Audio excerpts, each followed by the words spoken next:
بسم اللہ الرحمن الرحیم۔ السلام علیکم۔ اس وقت آپ دیکھ رہے ہیں ہمارا چینل صبا کچن۔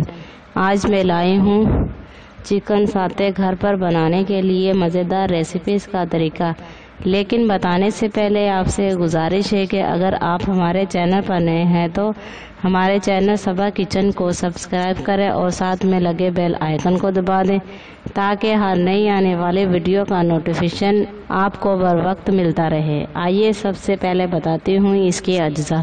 مرغی کی بوٹیاں بغیر ہڈی کے 1 کلو گرام، پیسی ہوئی سفید مرچ آدھا چائے کا چمچ، پیسی ہوئی کالی مرچ آدھا چائے کا چمچ، نمک حسب ذائقہ، تیل تلنے کے لیے، چٹنی کے لیے تیل 1 کھانے کا چمچ، لہسن چھوٹا چھوٹا کٹا ہوا 1 چائے کا چمچ، تھائی چلی پیسٹ 2 کھانے کے چمچ، پینٹ بٹر 1 کپ، پانی 1 کپ، چکن پاؤڈر 1 چائے کا چمچ، پیسی ہوئی ہلدی آدھا چائے کا چمچ، بھوری شکر 1 کھانے کا چمچ، پیسی ہوئی کالی مرچ آدھا چائے کا چمچ، پیسی ہوئی سفید مرچ آدھا کھانے کا چمچ، کوکونٹ ملک 3 سے 4 کپ۔ آئیے اب تیار کرنے کی ترتیب بتاتی ہوں۔ مرغی کی بغیر ہڈی کے بوٹیوں کو ایک پیالی میں ڈال کر اس میں پیسی ہوئی سفید مرچ، نمک اور پیسی ہوئی کالی مرچ ملائیں اور اچھی طرح مکس کریں تاکہ مسالہ اس میں رچ بس جائے۔ اس کے بعد اسے 1 گھنٹے کے لیے میرینیٹ کرنے کے لیے رکھ دیں۔ آپ چکن کی بوٹیوں کو بانس یا لکڑی کی تنکوں میں پرو لیں۔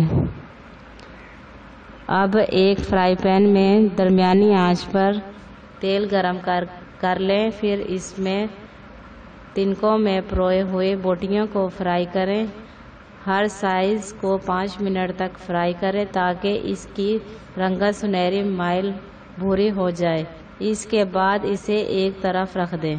چٹنی بنانے کے لیے فرائی پین میں تیل گرم کریں، پھر اس میں کٹا ہوا لہسن ڈال کر اچھی طرح بھونیں۔ اب اس میں تھائی چلی پیسٹ ڈالیں اور اچھی طرح بھونیں۔ اب اس میں پینٹ بٹر اور پانی ڈال کر اچھی طرح پھینٹیں تاکہ وہ اس میں تحلیل ہو جائے۔ اب اس میں چکن پاؤڈر، پیسی ہوئی ہلدی اور بھوری شکر ڈال کر اچھی طرح پھینٹیں۔ اب اس میں پیسی ہوئی کالی مرچ، سفید مرچ اور کوکونٹ ملک ڈال کر مزید پھینٹیں۔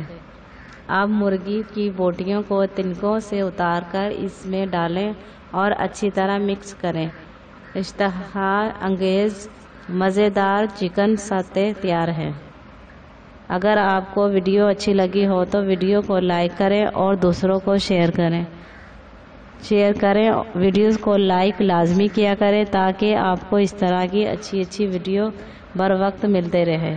شکریہ۔